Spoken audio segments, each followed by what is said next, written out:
Are there any lessons we can learn from applying mythological themes to our current times?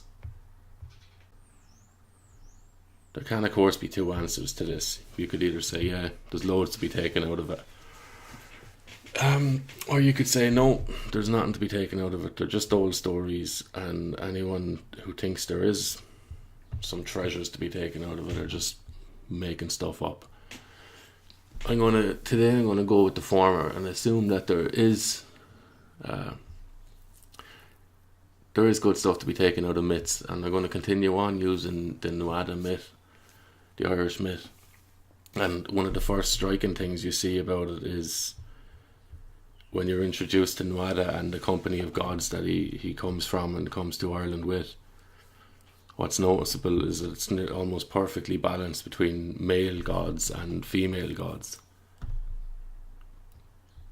And they also have like dual traits, like one Ogma might be the god of poetry or the god of eloquence, but he's also a warrior. You know, two kind of seemingly conflictual traits, or what would be traditionally a masculine trait, combat, and a more feminine trait, speech or words, you know, communication.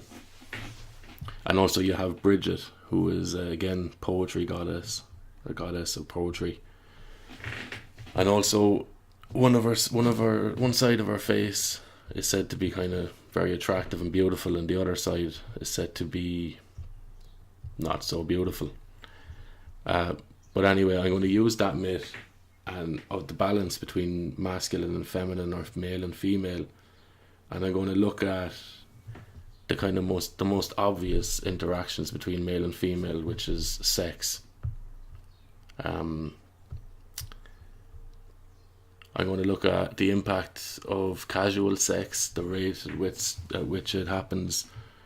I'm going to look at the role of drugs and alcohol in that.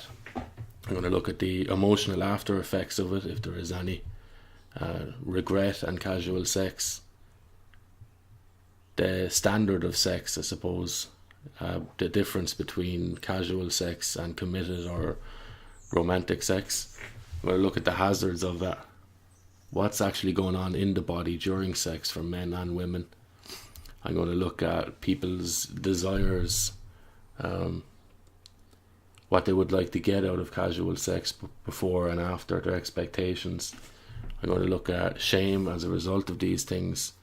I'm going to look at self-states, which is dual desires, or a multiplicity of desires in one person. How we might be after two or three things at once and not really be aware of one or two of them. And then I'm going to look at, continuing on looking at male and females, I'm going to look at what they create, which is obviously a family, and bringing the myth into common parlance. I'm going to look at the current state of families in Ireland, single parent households, the mental health among the children of families in Ireland, drug use and suicide.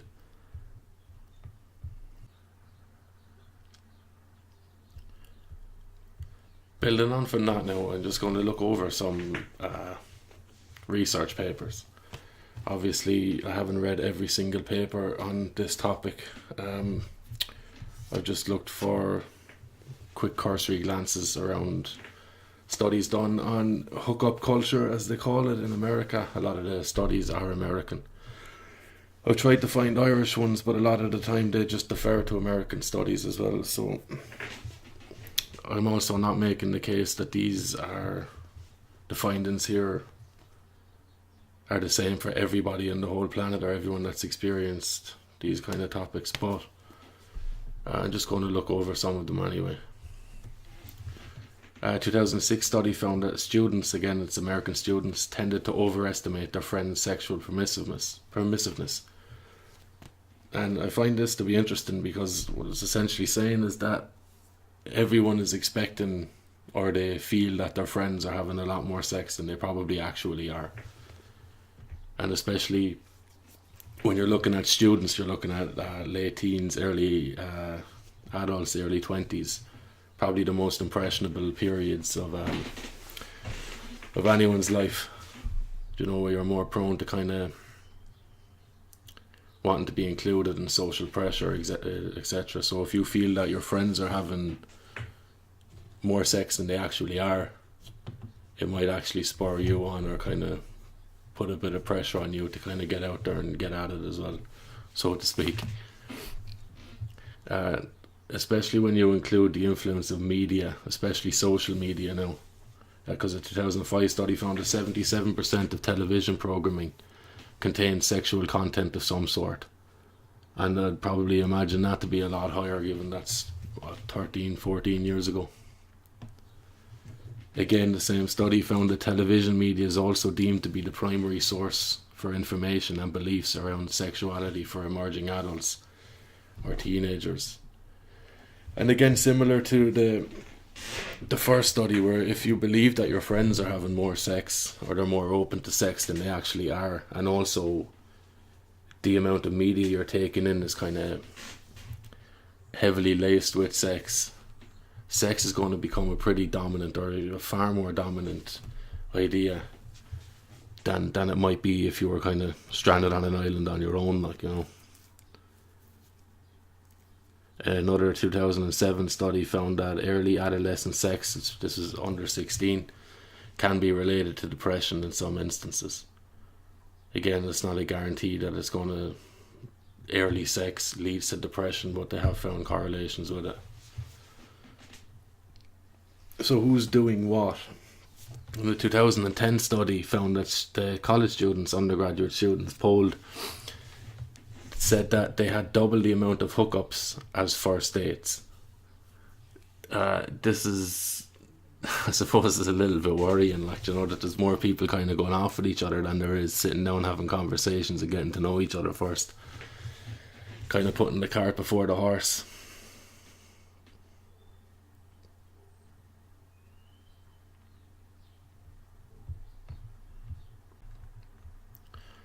And the frequency of these hookups, or people engaging in sexual activity or whatever, other studies have put the range between 60 and 80% of college students who have reported having a hookup experience. Hookup being one night stand or some kind of fling, whatever. In addition to 70% of sexually active 12 to 21 year olds stated that they had had sex in the previous year. That's in 2003. Another 2006 study found that 61% of sexually experienced teenagers had reported having a sexual encounter outside of a committed relationship. And again, just looking at the depressive emotional symptoms, finding from Grello appears to suggest that these symptoms may facilitate a higher tendency of people to engage in casual sex. They also found that casual sex tends to have a more emotionally negative effect on women. Again, this is students when compared to romantic sex. So engaging in casual sex or non-committed sex with another person has a more negative emotional impact on women than if they were to be engaged in sex that's in a long-term or committed relationship. And again, the depressive symptoms, it's kind of a chicken or an egg argument. Like, do people tend to engage in casual sex because they're of low mood or they're lonely? Or do they get those symptoms as a result of the sexual encounters? I suppose it can be a bit of an exponential thing. Like, if you're feeling lonely or dejected or isolated, you might want company, you might engage in sex, and then also if it's not a non-committed relationship leading on from that, that could serve to lower the mood, which will kind of heighten the frequency which you're going to engage in casual sex in the future. So sex, drugs, and rock and roll. Although it's probably have to change into sex, drugs, and pop music at this stage. A 2011 study found that a group aged 15 to 25 who had used cocaine or marijuana were more likely than non-users to engage in non-committed sex in the last 12 months.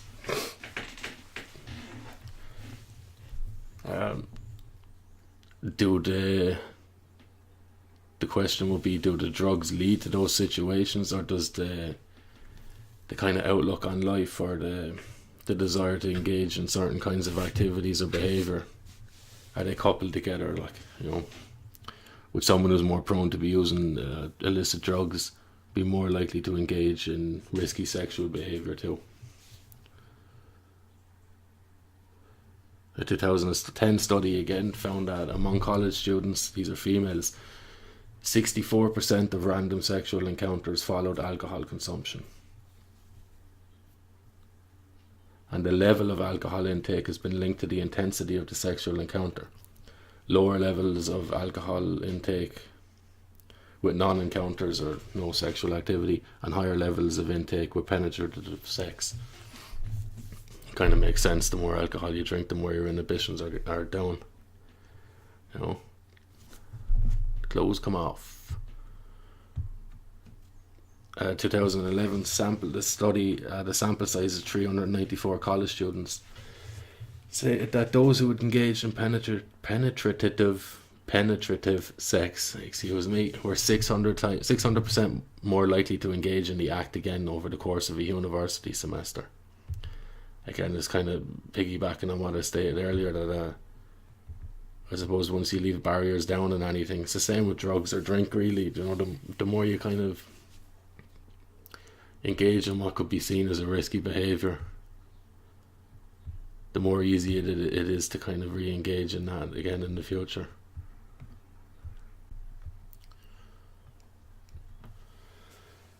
So what are the emotional after effects for men and women in related to casual sex? One study found that women's levels of depressive symptoms increased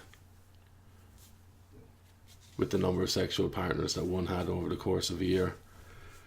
So the more sexual partners, casual sex is talking of, the more sexual partners a woman had was correlated with a rise in her depressive symptoms. A 2000 study found that both men and women who had engaged in uncommitted sexual encounters reported low levels of self-esteem. Again, this is the kind of the main question needing to be asked or answered or just thought about, I suppose, is do the low levels of self-esteem kind of spur someone on to engage in one night stands, or does it result from them? Do the one night stands even just compound what the pre-existing low levels of self-esteem? I would imagine there's probably some of that. A 2011 study found that the greater number of sexual partners a person had, the lower levels of marital thought. It's interesting enough. If you're kind of engaged in regular casual sex, like marriage might seem a bit far-fetched for you. A 2010 study again with college students. They're great samples. 140 women showed, of those asked, showed increased levels of mental distress after penetrative encounters after sex, basically. And now on to regret.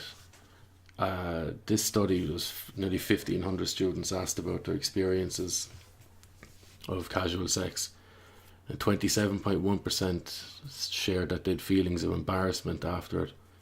24.7% stated that they had some sort of emotional difficulty after it. Just over 20% found that they had a loss of respect, self-respect after it. And 10% stated that they had difficulties with a steady partner related to their experiences with casual sex. That's 2011. On to Canada. 200 students was the size of the study. 78% of women and 72% of men reported a regretful history related to their sexual history. Women with a history of non-committed sex reported experiencing greater or higher rates of regret with sexual activity. I suppose if your history with sex has not been a very fruitful one, it might sour the idea of it in your head. Again, echoing what I said earlier, it appears that on the whole, women tend to be more negatively affected from casual sex than men. I suppose this is something to kind of take note of as well, both for women and for men. Like, is kind of to understand that if you're a woman, it might have far more kind of damaging effects and long-lasting effects on your emotional health. And also for a man to understand that about the woman, that whilst you might get away with it for lack of a better term, like, it might not impact you as much. You might actually be doing a good bit of damage to a woman or to a teenage girl, whatever, like, along the way, you know. So just something to keep in mind. Like, I'm sure that's not going to turn many people off doing it or whatever, but just something to think about, like, you know, the damage that we might be exposing another person to. Like,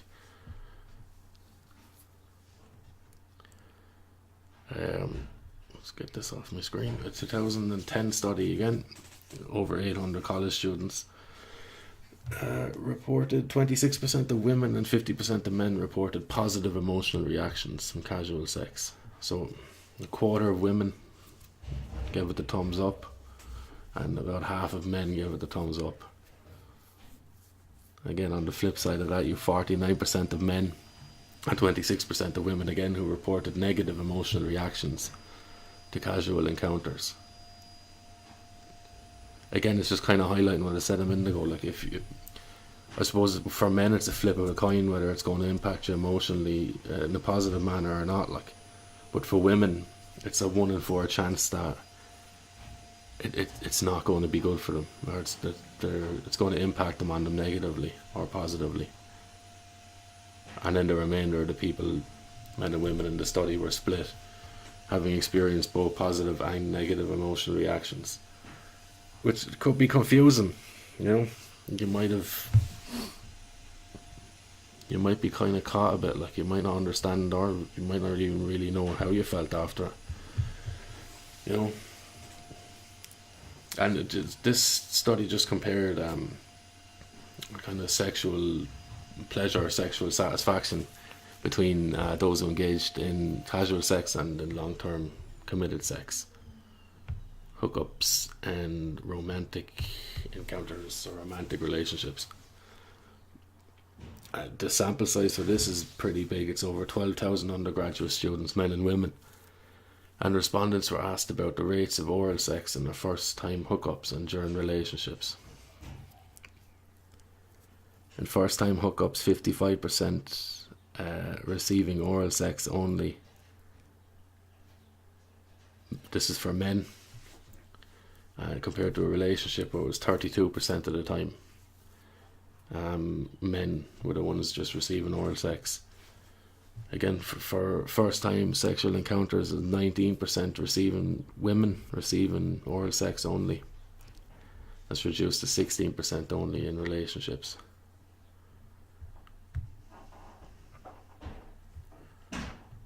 Hang on.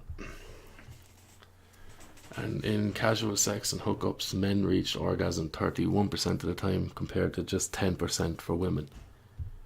This has bumped up hugely to 85% of men in relationships and 68% of women in relationships reach an orgasm. So for men, you have nearly a 3 times higher rate of reaching orgasm in a committed relationship during sex, and for women it's nearly 7 times. So if you want to have better sex, it shows that you're probably going to have it in a relationship, you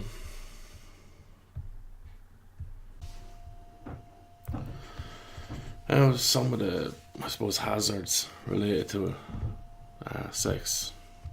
One study found that early sexual initiation, the earlier, the younger you lost your virginity at, has been linked to higher rates of sexual partners. It's a bit of a given, really. Like, the longer you're doing something, the more you're probably going to have more done of it. Which is, I suppose, it will expose you more to STIs and to emotional problems as well. Like, especially considering the fact that casual sex tends to impact on women more. And interestingly, like, retaining one's virginity until the age of 18 was associated with greater net worth, less health issues, and higher levels of education. And those who did retain it were less likely to get divorced during their lifetime. Another study found that a history of multiple sexual partners, substance abuse, and sexual experimentation were linked with depression a year later, and I think that study was done on women as well. So if you spend this year having sex with multiple partners, taking drugs, and experimenting sexually, there's a strong likelihood that a year down the line you could reap I suppose not reap in a good way, but you could feel the effects of that a year later.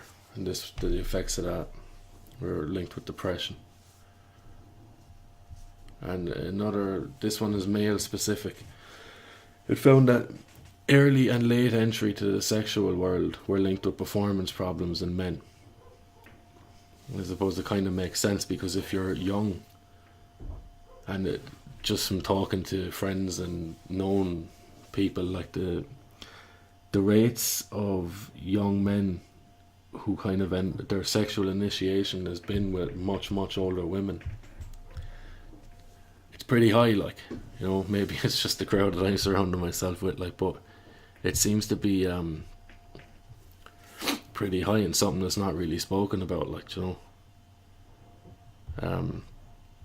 you see it in the news as well, stories now of female teachers and stuff who are seducing their younger students, their teenage students, and obviously it goes the other way as well, like, but it's just something that I've noticed, so kind of, if you're very young, you might not be aware of what you're kind of getting into. You just see sex as a physical thing, but it might have some long-term emotional hiccups for you as well. And also, if you're kind of too late getting into it, just say you're 25 or 30 or whatever, the norm tends to be, I think the average age is 17.3 in Ireland for the loss of virginity. Just say you're much older than that, you're 25 or 30 or older, whatever. That's also been linked with performance problems in men, You're probably thinking about it so much, or you've thought about it so much, that it's just created all kinds of anxieties in you, like, you don't have those years behind you.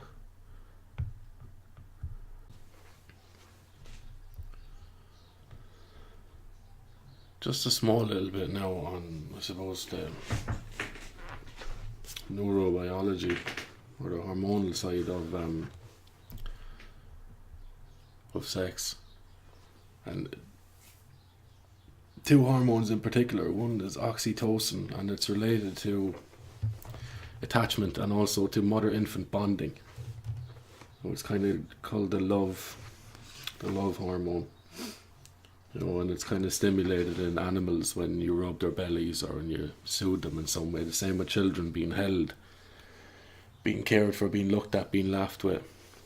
Kind of stimulate the production of oxytocin, which in turn helps to kind of form attachments and form bonds between people. That's released heavily enough during sex, which would make sense considering you have people which are seemingly in their most intimate act. And you would assume that there's some kind of level of bonding or some kind of level of attachment. And perhaps there's not, which could be a problem. If there isn't, if it's just casual sex and you're kind of after stimulating a surge of hormones related to attachment, and then that person is gone. What are you left with after that? And that could be the answer to some of the the confusion around people having kind of similarly positive and negative emotional reactions to casual sex. The other hormone is vasopressin, or vasopressin. If I'm saying that wrong, what's it matter? VASOPRESSIN. Look it up yourself. And they found that I'll just do a read now. It contributes to male nurturance of offspring. It makes for caring fathers. This is Arthur Yanov. Animal studies show that if vasopressin is blocked, there's immediately less paternal behaviour. When injected directly into the brain of some animals, the animals became more social, more caring about female partners, and more willing to spend time with them. In short, they became more loving fathers. In sexual arousal, vasopressin is at its peak, while oxytocin levels peak during ejaculation. And they're also saying that it facilitates the type of aggression commonly associated with male sexuality. There's also a bit of a complementary or a balancing relationship between oxytocin and vasopressin. While vasopressin may be linked to kind of dominant displays of kind of sexual ownership, oxytocin, which is the hormone related to kind of meaningful attachment, it kind of helps to balance that off or take the sharp edges off overly aggressive behaviour, you know.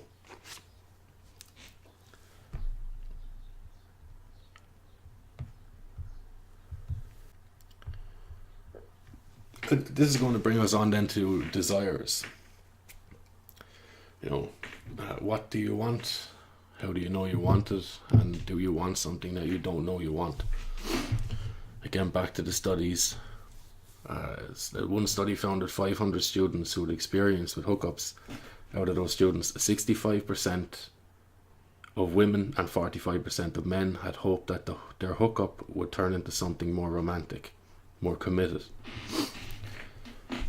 With 51% of women and 42% of men stating that they had attempted to broach the topic with their current hookup. It's a 2011 study.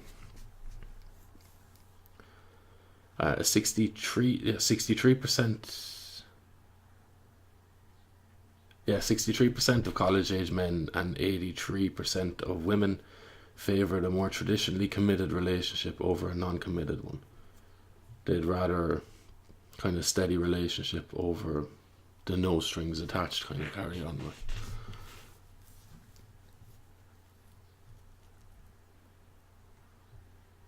And again, this is another study again, out of 500 students asked, 4.4% of men, and almost double that with 8.2% of women, expected some form of traditional relationship to be the result of a hookup. And this is interesting because it's a tiny percentage that expected something to actually come of it. But also these same people, while 4.4% of men expected something to come from it, 29% of those men had desired something to come from it, something more meaningful to come from a one night stand or the casual sex, and 42% of women desired the same thing. It kind of shows the dual approach we have, that you could go into something and 96% of men not expecting anything to come from it, but also at the same time a third of those men wanting something to come from it. So what is it essentially that we want here, like? And I suppose this can lead us on then to shame as a result of that, you know, engaging in something, desiring something more serious to come from it. But then again, when it doesn't, you know, you have the build up to sex, you know, saying nice things to each other, dancing, getting on, enjoying each other's company, blah blah blah. You know, it's all lovely. He seems great, she seems lovely, this is brilliant, blah blah blah. And then sex happens, and nothing comes of it. You know, that kind of incremental build up of hope, it's just kind of let down, or it's chopped down at the knees. So what we expect to come from something and what we would like to come from it can be very different things, like. And when they don't marry up, where does that leave you?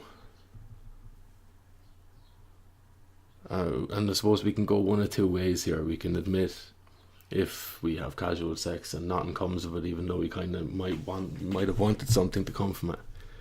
We can admit that something extra was desired, and we can swallow the feeling of being let down. That sucked, but we get on with it. Or we can go another way, and we can deny to ourselves that we ever really wanted anything serious from it, and all we did want was a quick fumble, you know, in the dark. And this leads us on to self-states then, which is, again, a dual approach to the world, you know, or a dual desires, where you might want one thing, you might want two things, you know, but we might want one more than the other, but we might not realise it. You know, like, you might get this if you're sitting down in home and all of a sudden you get up and look into the fridge. You're like, but you don't know why you actually got up and looked into the fridge or the press or whatever, you know. There's sometimes we just get up and do things and we're not really sure where that came from. It's this kind of a thing, you know. So what happens if we engage in casual sex consistently? Well, not even consistently. It's once off. And we have expectations going into it, or we have a want or a need that we want fulfilled from it, and we don't get that met, you know. Like, we may begin to completely alienate that part of us that desires a committed relationship with a member of the opposite sex, you know.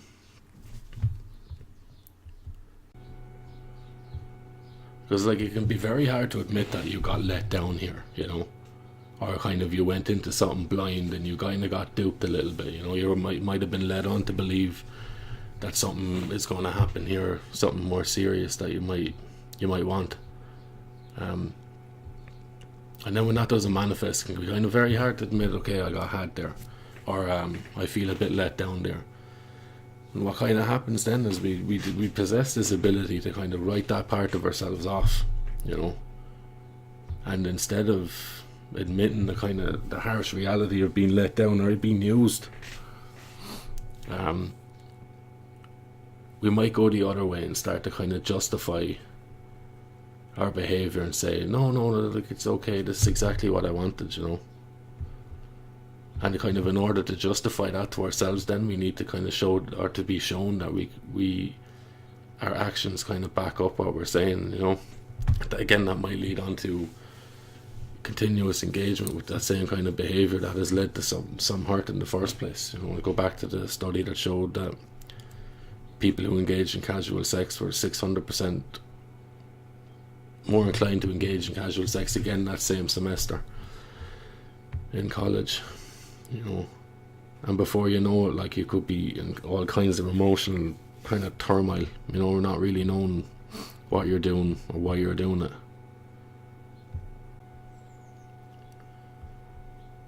Or maybe this is all nonsense and you thoroughly enjoy what you're doing, and if you do, fair play. As long as you're not lying to people and taking advantage of them, I suppose there's no harm in anything. Or maybe there is, we don't know. Again, like I'm saying, not these studies aren't to kind of answer questions for everybody. But pulling back in the kind of balance that we started off with, looking at the Irish story, the Nuada story, and the company of gods, sort of balance between male and female, masculine and feminine. We're going to bring that balance again and show, not show, but like, it's a given. Like, when you have a nice balanced relationship, it tends to lead to a family, and this is going to lead us into families in an Irish context. because I don't know if I sound it, but I'm Irish, living in Ireland, so that's my concern, or that's my interest here. And these are all this kind of information is taken from the census, censuses, whatever. So in Ireland, this is 2016. It's 2019 now, but what I'm looking at is from 2016, and opposed to kind of stable two-parent households, in Ireland we find that single-parent households, there's over 218,000 of them. The vast majority of them are single mother households. The 189,000 single mother households. Almost half of these homes had just one child. So, in terms of families as a whole in Ireland, 21.2% of children, it's 1/5, one in 5 kids, over 1 in 5 kids, grow up in a single parent household. 84% of these homes are single mother households. 13.9% single father households. And you can see the growth of that then. Well, you can't see it, but you'll have to hear me saying it. From 1996 was 107,000 single mother households, and fast forward to 2016, where there's an additional 81,000 single mother households. And this isn't to zone in or focus in on single mother households just because they're single mother households. It's just because they make up the vast majority of single parent households in this country. Which, of course, if you're talking about a single mother household, it means a household with the dad not in them, fatherless homes. He might be involved in some way, but the definition of it being that he's not in the house, he's not living with his children, or he's not living with his partner and children. He's not living with his family. And looking at things from what dad affects, the impact that dad has, we found that, it's from a book called The Boy Crisis, and also a book called Do Fathers Matter, which is a strange title for a book. It's unusual that we have to ask that question.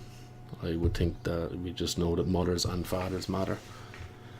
But it is found that during pregnancy, involved fathers reduce the risk of premature death of the infant. It's a pretty big one. And also, if a child is born prematurely and they've kind of an extended stay in the hospital, or any longer stay in the hospital, that would be normal after birth, it was found that the more often a dad visits the premature baby in hospital, the quicker the baby made it home. That's nice. It was found that in the first 2 years, the interactions between the father and the kids affects behaviour, and especially of boys. The absence of the father during pregnancy is linked with lower birth rate, prematurity, and a 4 times increase in early death. Absence of fathers is correlated with shorter telomeres in children as early as 9, and these are, I don't know what to call them now, they genes or cells there, but they're linked with the length, or the shortness is linked with longevity, lifespan. These are more effects of fatherless homes. We've found that 80% of preschool referees to psychiatric hospitals, this is in America, came from fatherless homes. So 80% of kids or young people being referred to psychiatric institutions have come from fatherless homes. There's similar findings as well in Canada, South Africa and Finland. Academic achievement and length of time in education appears to suffer as well. Particularly, it impacts on boys. The lack of father in the home impacts on boys, as a son in a fatherless home will be less likely to be in employment than his sister. And it's interesting because this is reversed if kids grow up in a mother-father home, mother-father-parent, two-parent home, the son is more likely to be employed than a sister. And this is a big one, is because increased amounts of time spent with one's father is correlated with a greater ability to empathize as adults.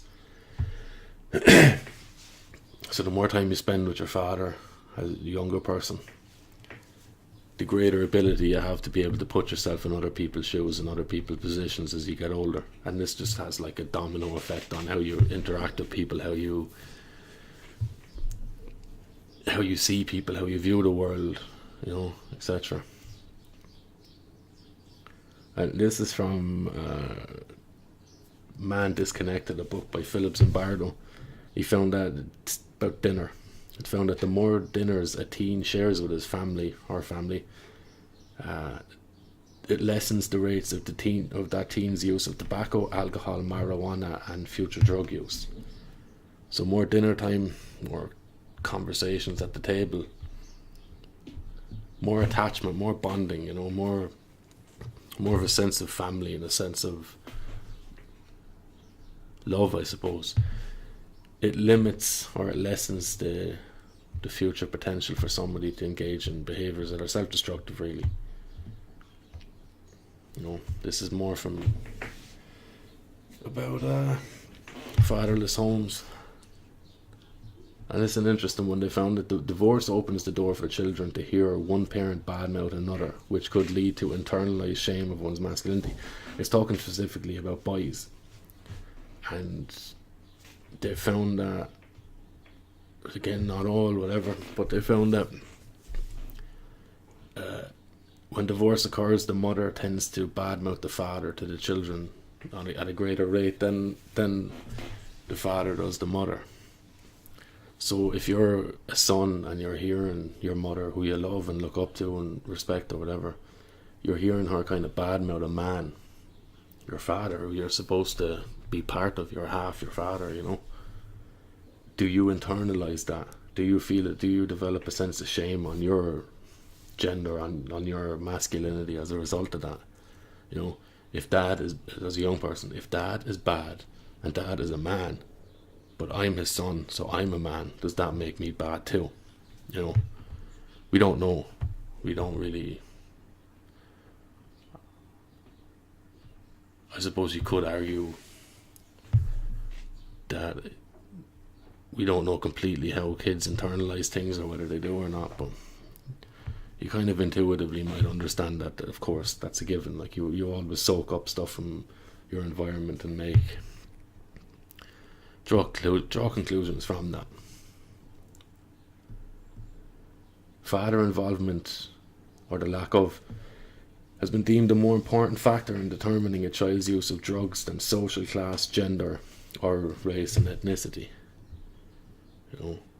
So kind of controlling or ruling out those things, we find that just having the father involved in the child's life is huge. It's brilliant. It's a great indicator for a child not engaging and not using drugs in the future. Again, back to staying in America, we find that 90% of homeless runaways and 85% of prison inmates are products of fatherless homes.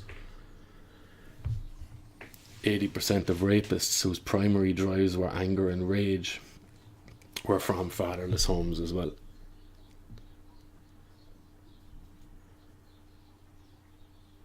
This is a Baltimore study, and it found that, this is just for daughters or for females, found that when daughters had a better relationship with their father, it tended to safeguard against teenage pregnancy.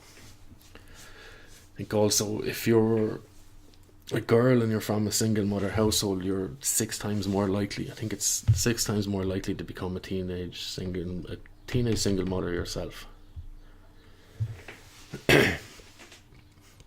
Just to kind of compare and contrast between single moms and single dads, single moms, single mothers, single dads. We found that single mothers tended to report themselves as more stressed than single dads. We find that moms tend to set more boundaries than dads who are the fathers are more likely to enforce the ones that they do set, which is super important for kids. You need to know where you stand, what you can't do, what you can, because without firm boundaries there is no freedom.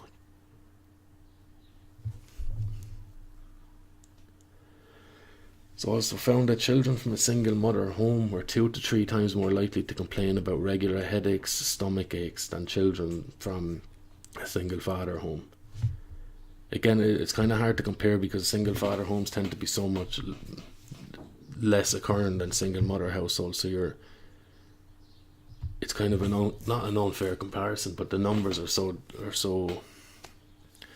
skewed. Like, if you're talking about 85% against the 15%, it can be harder to kind of take raw data or raw numbers and say this is the case. So, but we can only go with what has been found. It's also been found that children living with just their dad were less likely to have discipline issues, and this could harken back to the boundary setting. The inability or the lack of follow up from either parent. If a dad is setting boundaries and he's not backing them, same problem. It's found that moms are more likely to use physical discipline as well than dads. And 5 to 11-year-olds living with just their moms were over 250% more likely to visit hospitals. That might not necessarily be because there's anything happening to them. It could be the case of mothers kind of taking a far more nurturing or compassionate approach, or more worrisome approach, whereas fathers would be kind of more quickly to go, you'd be grand, like,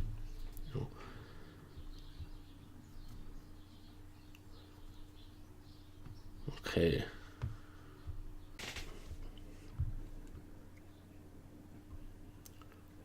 Now,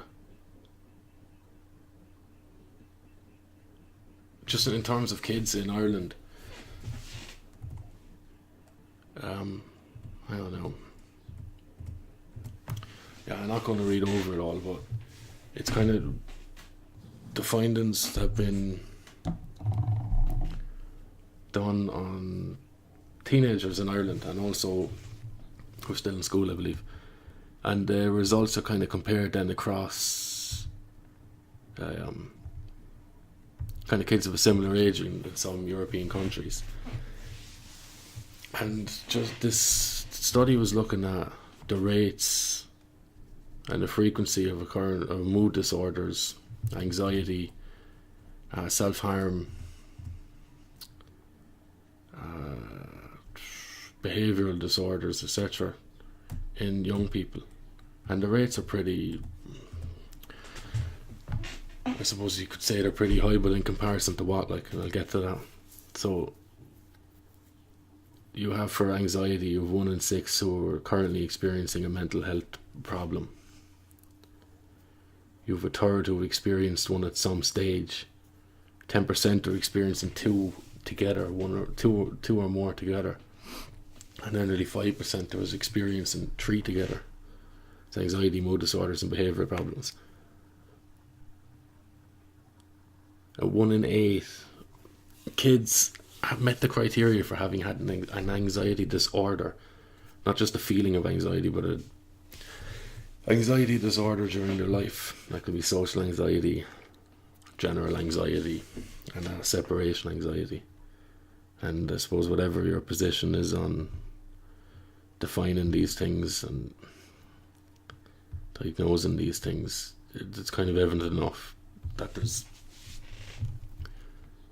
the self-reports speak for themselves. Kids are experiencing issues,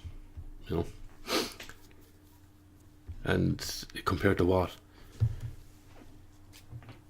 In comparison to our counterparts in England and in America, we're between 4 and 6%. We're reporting between 4 and 6% higher rates of mental health problems. This is demonstrated most gravely, I suppose, in our levels of teen suicide, which UNICEF in 2017. I'd like to see the information on that now, a couple of years later. found that Ireland had the fourth highest rate of teen suicide in Europe, with around 10 per 100,000, and that's more than 1.5 times the national average compared to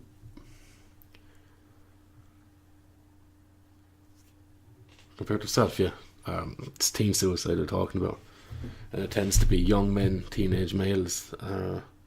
Girls are killing themselves too, but not at as high a number as men. So young men and men in their 40s are prime candidates for suicide, or the most frequent suicides recorded in Ireland.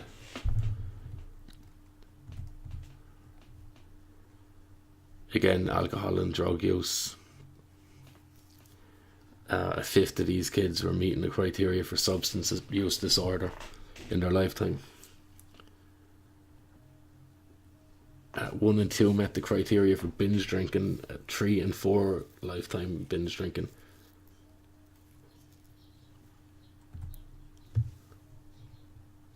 Cannabis as well. Just high rates. We similar rates to America in terms of cannabis use, but higher rates than United Kingdom and Germany. We're 12% higher rates of young people using cannabis. 12% higher than the United Kingdom and 16% higher than Germany. So, just wrapping this up then, what have we been talking about? I started out talking about a balance between gods and goddesses, and if you look at gods and goddesses as the traits or things or values or abilities or behaviours or human propensities that a people will hold in highest regard and venerate, we find that in Ireland, at least in old Ireland, ancient Ireland, whatever, we found that they're nicely split between male and female, masculine and feminine, and you can kind of still see the dominance or the balance between the male and the female in Ireland in comparison between those who would have maybe a Jesus or a crucifix in their household and also those who would have a picture of the Mother Mary or the Virgin Mary in the home.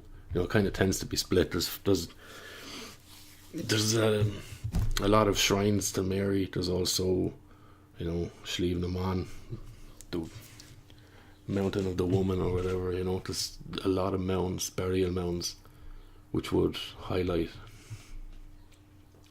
the veneration of the female in Ireland. And then taking this balance forward and looking at sex through that lens, like we can find that there tends to be a desire, again not in everybody, but again you can't be sure, there tends to be a desire for one woman, one female in relationships, balance, not multiple sexual partners, but just one-to-one commitment. And I was going to talk about the reason why marriage and the reason why monogamy would be kind of sanctified in certain cultures, and that's just going to look at Ireland. I was going to look at that, but I'm going to leave it at